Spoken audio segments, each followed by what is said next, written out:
Welcome to the Nerd Party. Let the filibustering begin. Welcome to Nerd Party.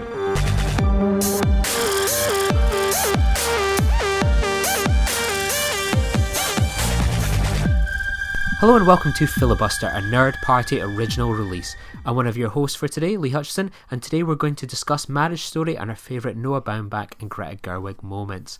So, dropping on November 6th on Netflix, but in cinemas now, is Marriage Story. But also dropping today is Dallas King. How are you? I'm very, very well. Emotionally fraught. Yeah, absolutely. It's been a little while since we've seen this film, but for those who haven't seen the film yet, it's been in cinemas for a little while, and it'll be dropping on Netflix this Friday. It's the story of a stage director and his actor wife, played by Adam Driver and Scarlett Johansson, who struggle through a grueling coast-to-coast divorce that pushes them to their personal and creative extremes. So, this is kind of topical because Marriage Story won in all 4 categories. It was nominated at the Gotham Awards, so Best Feature, Best Actor for Adam Driver, Best Screenplay for Writer-Director Noah Baumbach, and the Audience Award. Scarlett Johansson missed out to Awkwafina from The Farewell, but otherwise it was a clean sweep.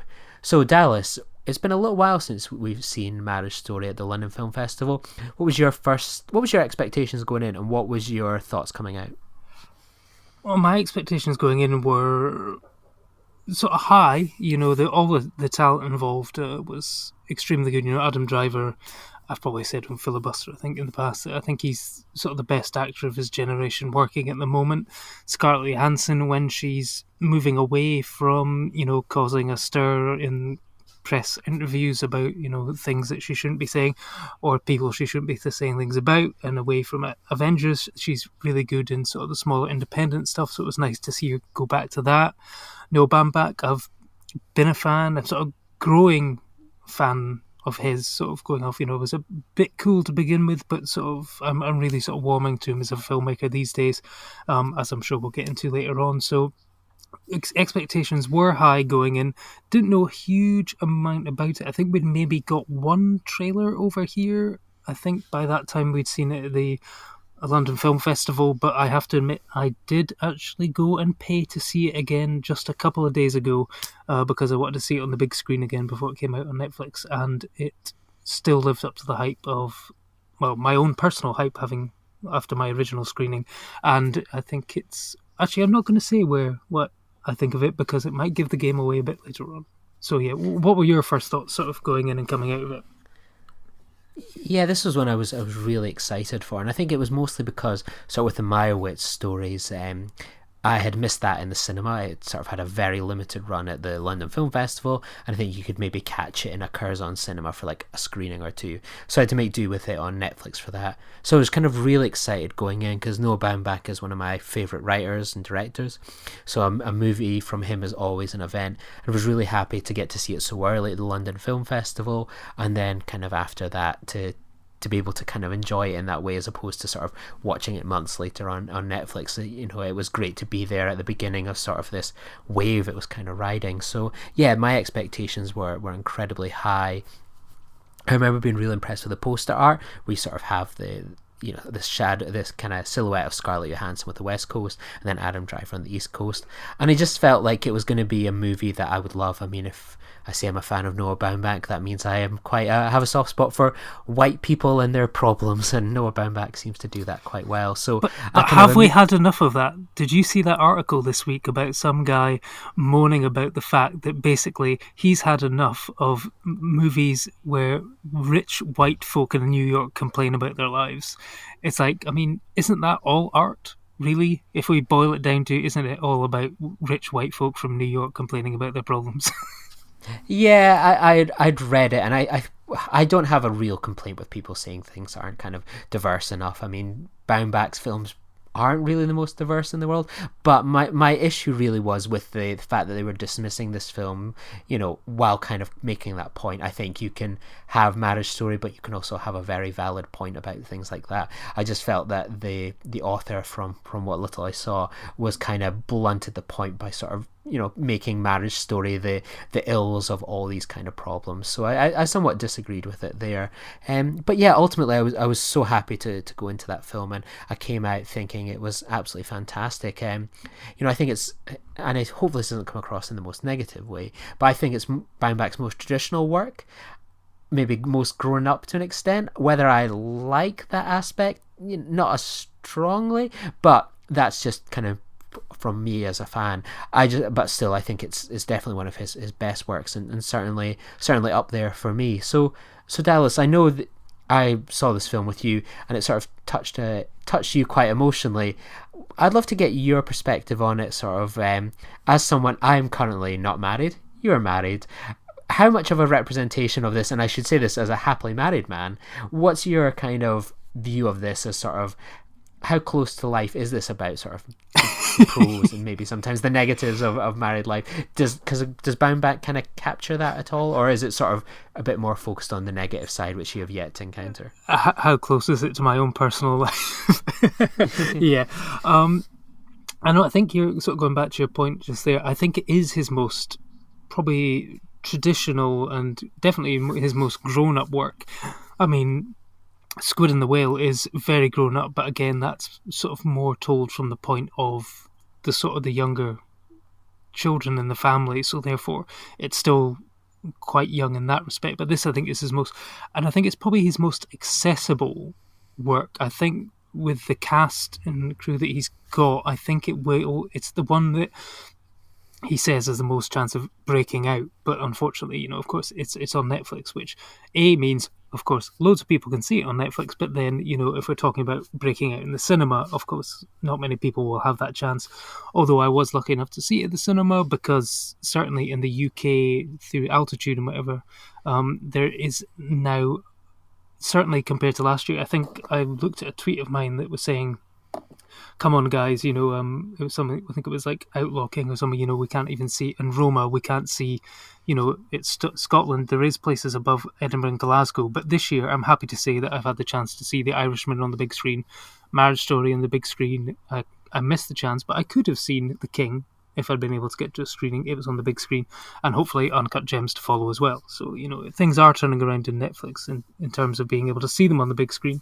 But in terms of its authenticity and how close it is to things, it certainly touched a nerve in places. I probably could say that I identified with Charlie more than any other film character this year. Not for the fact that I'm currently going through a divorce or whatever, but he seems like someone who is very, maybe occasionally sort of closed off in his emotions and unable to enter into dialogue with someone when he should be able to, which then maybe makes certain problems worse. But then he also is able to, in the scene, which I think, I think it's okay because a lot of people are talking about the scene, so I feel okay to talk about the scene. The being alive moment, when he sort of goes up at this very sort of high-end, classy, I don't think it's even meant to be a karaoke bar, he just gets up and starts singing, but that moment where you basically see him get everything out of his chest through the medium of song, being able to express yourself through art or someone else's art, he's able to do no problem. And I come on these podcasts and I'm able to talk about films and have opinions on films and can rattle off, film facts and stuff like that. I can talk about that stuff very easily. When it comes to talking about myself, sometimes I maybe find that a bit more difficult. And so therefore I could see myself a lot in Charlie. And throughout the film, I mean, there was several moments where it's just like, I don't cry at movies. I've said this all the time, but, there was 3 moments that maybe I could have gone if I was so inclined. There's a moment where he reads a letter, the being alive moment, and just there's a moment where he's talking to Alan Alda's Bert, when he's talking about the frustrations of it all coming out, the seemingly oxymoronical statement of, we've got to prepare to go to court in order to not go to court and stuff, and he's just finding this whole thing mind-boggling. And I don't know if that is systematic of the American system only, or whether it's the same in the UK. I'm just, fingers crossed, God, hoping that I never have to go through that. I think, like you say, talking to people, there will be situations where married people will probably want to do whatever they can to work on their relationship so they don't get divorced, so they don't have to go through with that. If you're not married yet, it might put you off getting married in case you then end up having to go through that because it looks like hell. And yeah, so that's kind of where I am on the sort of the Charlie moment. I think for Noah Baumbach's credit, because it's kind of based on his own life, he does. There could have been a tendency to do it all from Charlie's perspective, and therefore, but I think it's quite a good double-hander. There's enough scenes with Scarlett Johansson on her own and seeing her side of the story that I think it's fairly well balanced. I'd say it's maybe about 60-40 in terms of Charlie. But one thing that Adam Driver does really, really well is, especially not only in this film but in other films, is he can make a character who at times can be unlikable, but you still find an innate charm and likability about him. He can do bad things, but you still end up rooting for him. And I'm thinking even in Kylo Ren, I still find things which I really like about Kylo Ren, even though he's essentially a bad guy, even though I think he will not be a bad guy by the end of the next one. But I guess we'll find out about that. But yeah, I feel like I've gone on a bit of a rant there. But yeah. What about yourself? No, you're spot on. I think I remembered coming out of that film and I had a very similar thought to yourself of like, married couples that see this will feel anxious, and people that are not married will feel nervous that there might be a generation of film fans that watch this film and go, marriage, not for me. I'm happy you know what, I'm going to stay doing my own little thing with my little theatre troupe. I will do that instead. It seems a lot less hassle. I think it definitely holds, I think even if you're not married, you're in relationship, single, I think people can pull from some of their behaviour in it. There's moments I looked at and I thought, oh, I don't know. And I remember sitting there thinking, do I take my girlfriend to see this film? Am I making a rod from my own back if she looks at that and thinks, I recognise some of my boyfriend in that? Or will she sit there potentially uncomfortable in her own seat and think, it's one of those ones. I think it's almost best to just go on your own or with some friends and just be at peace with what you take from that film. That's for sure. I think it's that and Midsummer. It's like, I expect if you are having relationship troubles, do not take your partner to see Midsummer and Marriage Story, because that could probably put the final nail in the coffin if you have any sort of trouble, because they'll be thinking, oh, actually he's a bit of manipulative, and then he's like, actually no, I should probably just get rid of him. It's just like, but hopefully even if those films encourage people to end their relationships, hopefully it doesn't end up with people being burnt alive inside giant bears. And we at Filibuster do not condone that as well. Just putting that out there. Disclaimer. So obviously this film is getting, it's kicked off quite well with the Gotham Awards last night. Do you see this film going all the way at the Academy Awards, BAFTAs, all these things? Do you think it's going to do the business?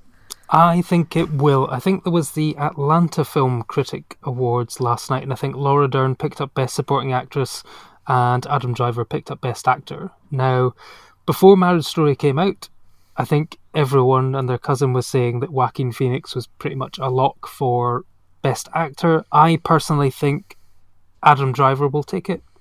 I think his is the more nuanced and more relatable character. I mean, what Joaquin Phoenix does is very, very good, but I think Adam Driver has a lot of... I mean, what Joaquin Phoenix does as well, I think it's a tough one, but I think Adam Driver would take it on the night. I think he's the film's best shot at the actual Oscar. I think it will definitely get Best Picture nomination, probably Best Director, Best Original Screenplay, definitely. Scarlett Johansson will probably get nominated. Laura Dern will probably get nominated.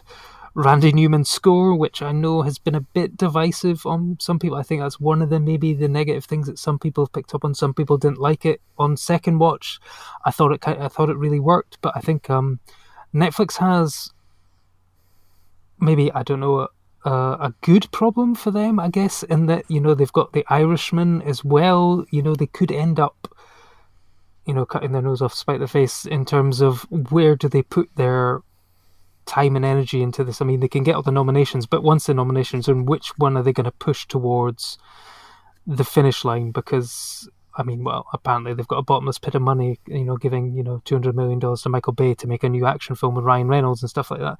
So I guess they could just throw money at both and then see what happens on the night. But where do you think this film's chances lie? I think it's going to do incredibly well. I never saw the Joaquin Phoenix nominations coming personally. I think it's not going to happen. I think it's one. I think it will happen. I think there we go. That's going to be our little bet. Whoever a little side hustle in that one. Exactly. I think that one's going to be. I think it's going to be within a sort of bubble for something like the Joaquin Phoenix one. I don't think it'll happen personally, but I'm probably going to be wrong, as I've often am with these award nominations. You've kind of got the eye and the ear for them. I don't think Joker the film and stuff will make it to the end, but I think Joaquin Phoenix will probably still get a nomination. But time will tell. It's all going to come quite thick and fast now, but I think it has the potential to go all the way. I'm assuming I didn't enjoy the Randy Newman score at all. I found that quite jarring within the film, and but yeah, I think it has the potential to go all the way. I think Driver has the best chance of probably winning something out of the whole bunch.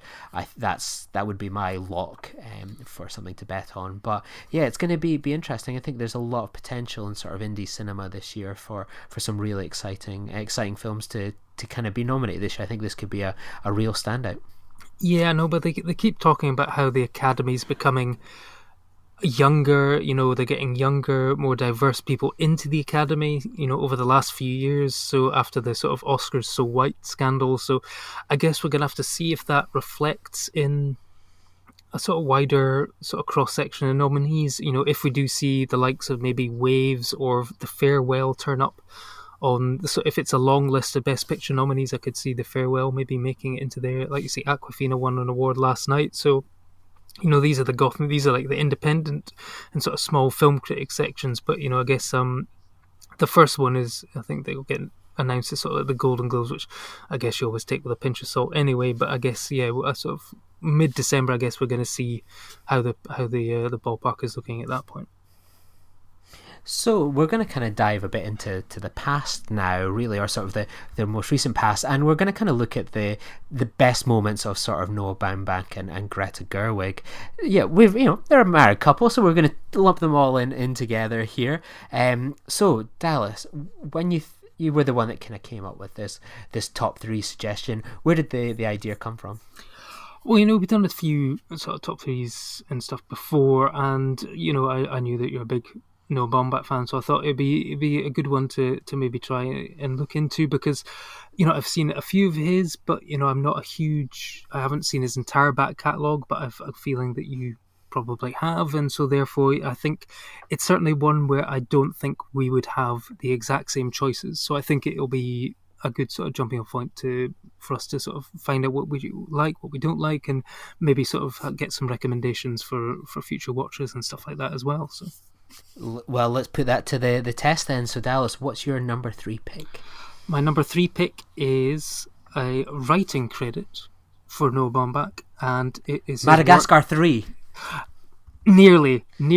That was one which I was like, oh, really? Okay. But close. It's another animated film, and it's the Wes Anderson directed adaptation of Fantastic Mr. Fox, which for me is one of my favourite sort of book to film adaptations of the last decade. It was 2009, so technically I'm still within that window.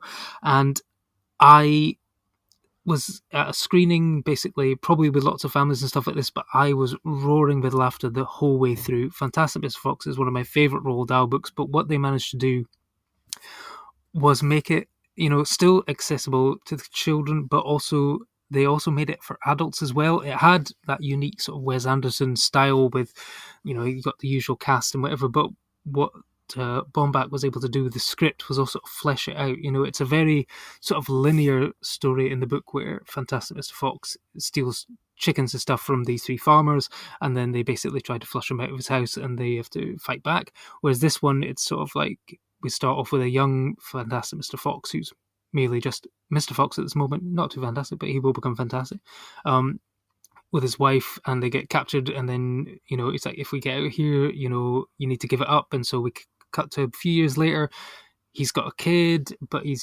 getting that itch. He wants to go back out for, like one last job sort of thing. And, he gets a crew together, they do a job and stuff, but it's still the same story, but it fleshes out the characters a lot more. And, you get, and what I also love, the one thing I love about this film more than anything is the fact that they introduce swearing into a children's movie in such a delightful way, in that they use cuss words, and that every time somebody swears, they use the word cuss.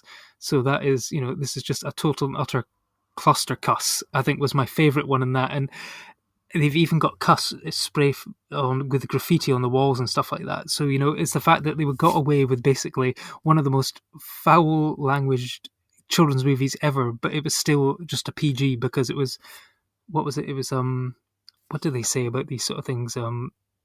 Implied bad language or something like that. You can get away with that in that.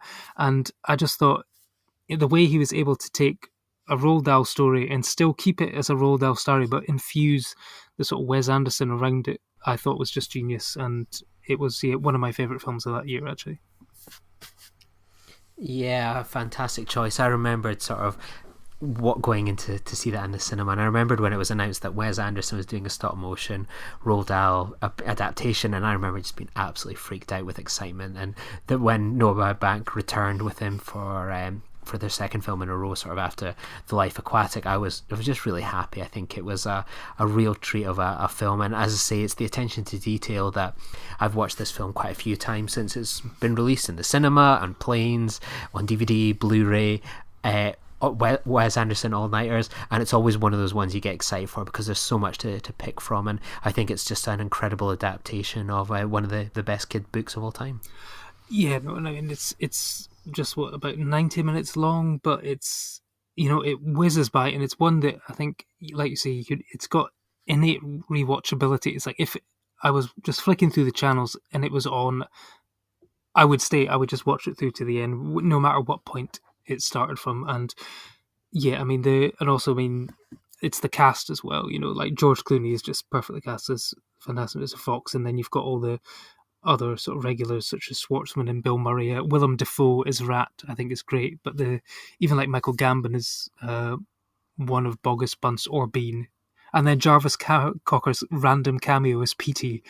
And that was one of my other favourite moments, where Petey's singing a song and then like he gets hit over the head and told that's a bad song, Petey. I mean, I just ended myself at that point. I just thought it was fantastic. And hopefully it won't be the last time we see those two work together, and hopefully another sort of animated stop motion film. I'd love them to go back into that sort of world in the future. Oh, definitely. So my number 3 choice is Kicking and Screaming. No, it's not the Will Ferrell movie about American football. It's sort of one of Noah Baumbach's first ever films. So, set after college graduation, Grover's girlfriend Jane tells him she's moving to Prague to study writing. Grover declines to accompany her, deciding instead to move in with several friends, all of whom he can't quite work up the inertia to escape their university pool. So nobody wants to make any big decisions that would radically alter his life. Yet none of them want to end up like Chet, the professional student who tends bar and is in his 10th year of university studies. So this was the first Noah Baumbach movie I ever saw, and it was sort of all the way back in sort of the early 2000s, not long after The Life Aquatic with Steve Zissou came out in 2004, and I was sort of in that stage where I was discovering the joy of importing DVDs and Blu-ray, well, DVDs at that point, from CD Wow, this like old school website that was just great for like sending over films like months ahead of advance. And I was really diving into sort of Wes Anderson films by that point, and I had no idea who this Noah Baumbach guy was, so I decided to sort of check out his films, and I got my first ever Criterion DVD imported from America, and I was Kicking and Screaming. And it's very kind of a low budget film where it's just people talking, about sort of how intellectual they are, and they're definitely going to get their lives kind of up and running soon. And it's just one of these ones, I think the characters are quite fantastic to watch. They're all very drawn to life, and it starts that sort of mumblecore that Noah Baumbach is quite synonymous with. I think this is a really underrated film. I believe it's on Netflix now. I think it's been on there since they sort of added the Meyerowitz stories on there. So yeah, it's one of these ones. if you've kind of lived through that sort of finishing your studies and sort of trying to work out what to do next with your life, this is one of those films that I think everyone's going to relate to. So if you aren't going through a divorce or in a terrible relationship, Kicking and Screaming might be the film that you might be able to relate to. So one I would highly recommend people to find out, and definitely one of his overlooked ones. This is actually my most recent watch of Noah Baumbach. I just finished watching it this weekend, actually. I found it on Netflix, and I have a confession to make. I actually thought that this was going to be the Will Ferrell American football film, because the only Kicking and Screaming I'd heard of was that one, and I thought, that is an odd choice for Noah Baumbach's directorial feature debut, a Will Ferrell action comedy about American football. So I was very surprised to load up Netflix to find out that it was indeed a sort of mumblecore sort of comedy drama about a bunch of students just leaving university. So I was shocked, but also then pleasantly surprised with what followed. So yes, I can recommend that one as well. Excellent. So what's your number 2?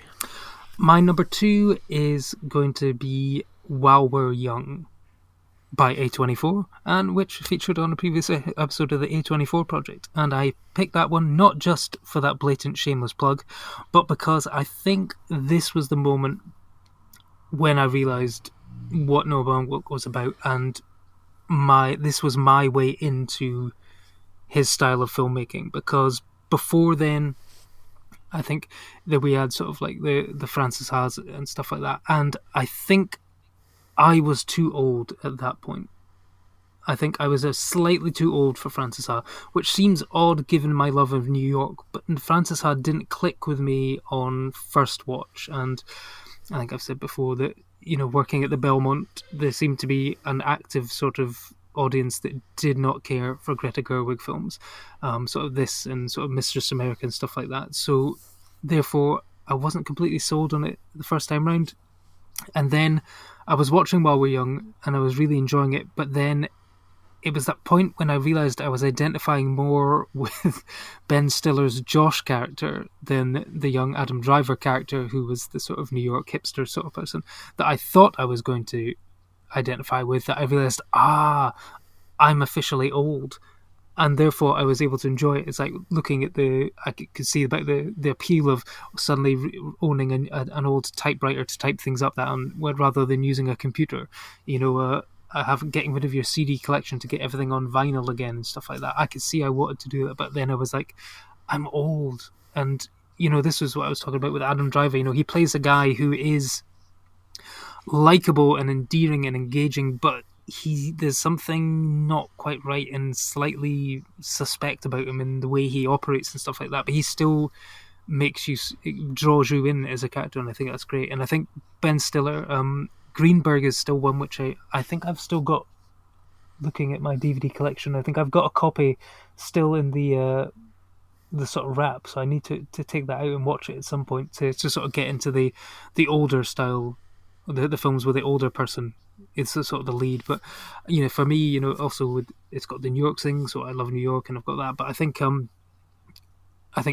we've discussed it on. You can go back to the A24 project where we discussed this film in depth. But I really sort of found myself taking a real shine to this, and this was a film which really sort of made me appreciate Baumbach's work, I think.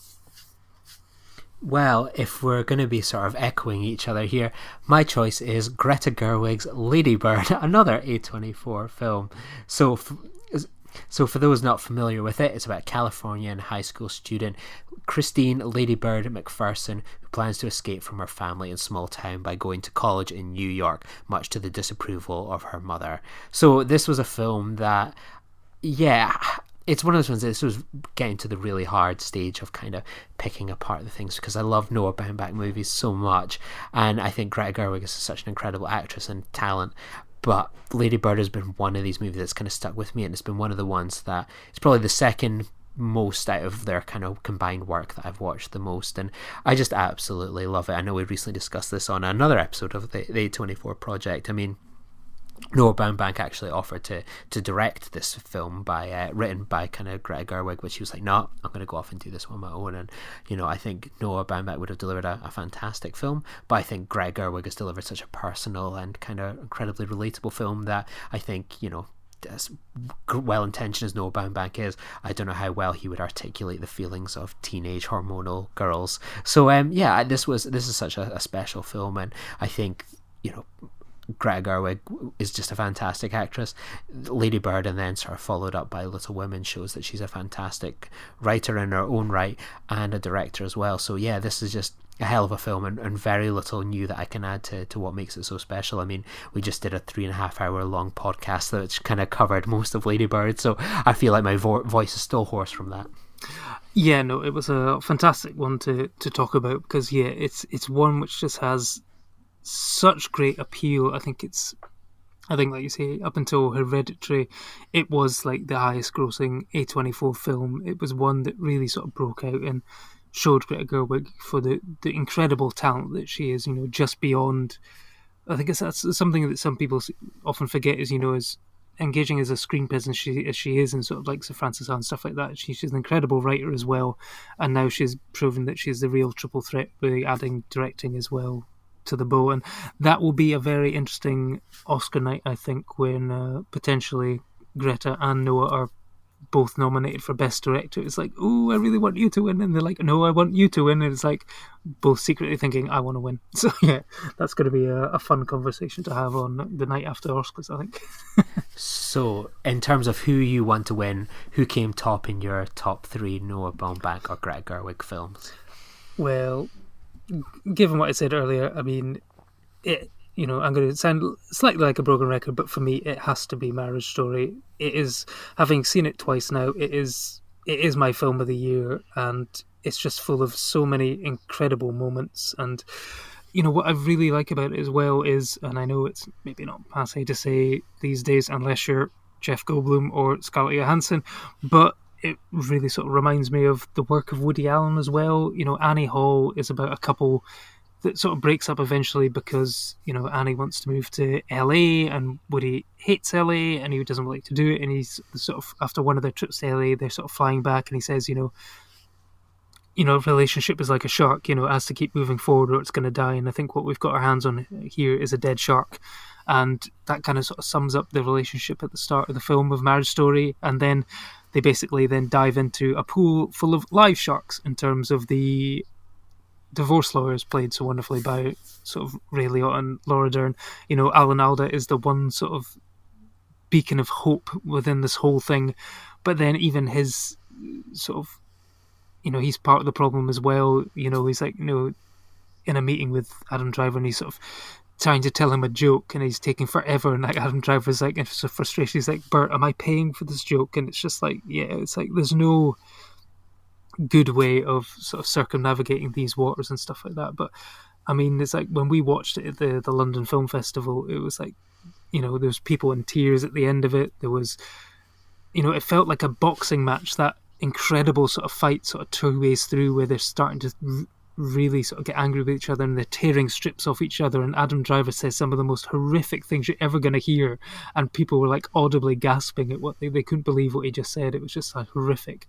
And then, you know, there was that spontaneous round of applause after his song moment. You know, people thought they were almost in the theatre watching it live and stuff like that. It was just an incredible sort of moment, and it's up there with me for my moment of the year, up there with from the Cap grabbing the hammer to the whole portal sequence in Avengers Endgame. Those are my 2 favourite moments of the year. So, but yeah, no, it's got to be Marriage Story for me, and I purposely picked Marriage Story because I have a feeling I know what your number 1 pick is going to be. Yeah, it's obviously going to be Frances Ha. So, an inspiring so predictable. Yeah, an inspiring dancer moves to New York and becomes caught up in a whirlwind of flighty, fair weather friends, diminishing fortunes, and career setbacks. So, yeah, you know, I always kind of maybe put it in the way that, like, I love Marriage Story. It's fantastic. 5 out of 5 film. It will be in my, like, easily my top 5 of the year at this stage. But the way it kind of I view it is sort of like the before trilogy with sort of Baumbach and Gerwig's films is that, you know, I've watched Before Sunrise and Before Sunset, and I relate to them in good ways and negative ways from what I've seen in that films. But Before Midnight, I think, is a fantastic film. It's a masterpiece, but I don't quite relate to it yet. And I might be on that road in maybe 10 years' time. I'll look at that. Maybe I'll be in a relationship. Maybe I'll have had the challenges of having kids, all that sort of thing. And I might look at it and go, oh, you know what? I can see that before midnight. I can see myself in Jesse or Celine that we're there, but I'm not there yet. Whereas Frances Ha, I've lived that period. When I first saw it, I was going through that period. And I think it's one of the most sort of relatable films that I've ever kind of watched. You know, I'm not a dancer, but there was a lot of things in it that I was able to pull from. And I just think it was for me that moment of like, oh, who is this Greta Gerwig? She's going to be an absolute star. Even though I'd sort of seen her in Greenberg, I didn't have that much of a strong opinion on her. You know, I was more focused on sort of Ben Stiller, but I was really blown away by Frances Ha, and I think it's just such a special film, and I think it's probably going to be my film of the decade, but that might be a spoiler for a future episode. But I think it's safe to assume that at this stage. Yeah, no, I mean, it is a great film. It's grown in. I've rewatched it, and sort of it's grown in my appreciation of it since. I get it now. I didn't get it on first viewing, which is, you know, sometimes what people can do. You know, people will see a film, not like it, but then never get the chance to revisit it. And I'm glad I did, because I really did find a lot in there that I did like. And I mean, who hasn't ever sort of danced along the street now to sort of Modern Love by David Bowie? It's on my sort of running playlist, and I'm sure it's on yours as well. And you know, the chance to sort of do that in New York and stuff like that as well is just one of those things that you have to do if you're there, I think. I'll ask you this question because I know I do it. Depending on the race, on where I'm running, do you do the little spin when Modern Love comes on your running playlist? I haven't got to this. I was going for a PB on my last one, which I managed to do. So I think depending on the race, I may be able to throw a little spin. It depends how. If you're in quite a, I put it on actually towards the end of my run, so actually there should be enough space by that point for me to be able to throw in a little spin. I wouldn't put it on because it's always a bit too crowded, and you'd probably get a few dodgy looks as you smack someone in the face. Yeah, I'd be the same. I wouldn't do it in sort of like a road race or anything like that, but I recently did sort of a cross-country race, and like you have plenty of space, and I did the little twist, and when I'm doing some long distance, depending if there's no one around, I'll do the little spin on the road there. So yeah, I was recently actually on a running podcast. I was invited on by them, and we got to talk about sort of Frances Ha and the running side of it all. So yeah, if you check out the Running Away From Your Problems podcast, you can hear me, no doubt, talking about Frances Ha on there as well. So Dallas, we've just praised one of the female directors of our kind of modern era, Greta Gerwig. Who's your 52 films by women recommendation this week? Well, my pick this week is Karen Gillan with The Party's Just Beginning, a film which premiered last year at the Glasgow Film Festival all the way back in February of 2019, but as for unknown reasons has been yet to arrive on our hallowed shores, but it's finally here, available in some cinemas and on streaming. And it sort of tells the story of Lucy, who lives up in Inverness, who is struggling to cope with the suicide of her best friend Alistair, and is basically descending into a almost Groundhog Day style of cycle of eating chips, getting drunk, having meaningless sex, throwing up, waking up, and doing it all again. And she needs something to sort of kick her out of that slump, and it's sort of about her working her way through that, whereas also shining out. It's a film which I think has maybe become slightly more timely and relevant these days with the focus that's coming on sort of men's mental health and male suicide and stuff, and being able to talk about those sort of things. So I think it's almost going to benefit from the delay, and it's certainly a film which will sort of strike up conversations. But I think in terms of her directorial style, I think she's very good. She's able to draw good stuff out of the actors because she's an actor herself. But also, I think she's got a great future as a horror director. There's one particular sequence where she's in her house and she's being haunted by the visions of people she's seen commit suicide. And the way it's done feels like a horror film. And I think she's probably picked up a few tips from Mike Flanagan on the way, who we discussed on a previous episode, who did Doctor Sleep and Oculus that she was in. So I think I'd be excited to see what she's got coming next. Yeah, I caught this one last year, but my recommendation is a film that I haven't caught this year yet, and that's Honey Boy by Alma Harrell. So this was one I missed at London, just due to kind of, you have all these films in the world you can pick from, but sometimes it just comes down to a clash. And this is a film I'm going to see on Friday at the Film House. So starring Shia LaBeouf, Lucas Hedges, and Noah Jupe, a young actor's stormy childhood and early adult years. As he struggles to reconcile with his father and the death, and deal with his mental health. So this is one I'm really excited for. I think Shia LaBeouf is having a pretty fantastic year with this and the Peanut Butter Falcon, and I'm really excited to hear this one. This was one I made the regret of just passing on in London, and seem to have kind of regretted ever since. So yeah, really keen to catch this one, and hopefully it's going to be an excellent late addition to the year. I have seen this one. I managed to catch a screening of this at London Film Festival, and I was very surprised. This is a fantastic film, and shall I go out on a limb here and say Shia LaBeouf for Best Supporting Actor for playing his dad? Stranger things have happened. I guess we'll find out. But yeah, I'm gonna put another out another bet there. So yeah, outside shot. But yeah, he's very, very good. He basically wrote the screenplay going through therapy and sort of for the various public problems that he'd been going through at the time and stuff like that. So it's very cathartic piece of work. So I think Alma is a fantastic filmmaker as well, and I think she's going to be a huge star in the future. And I think you're really going to like this when you see it.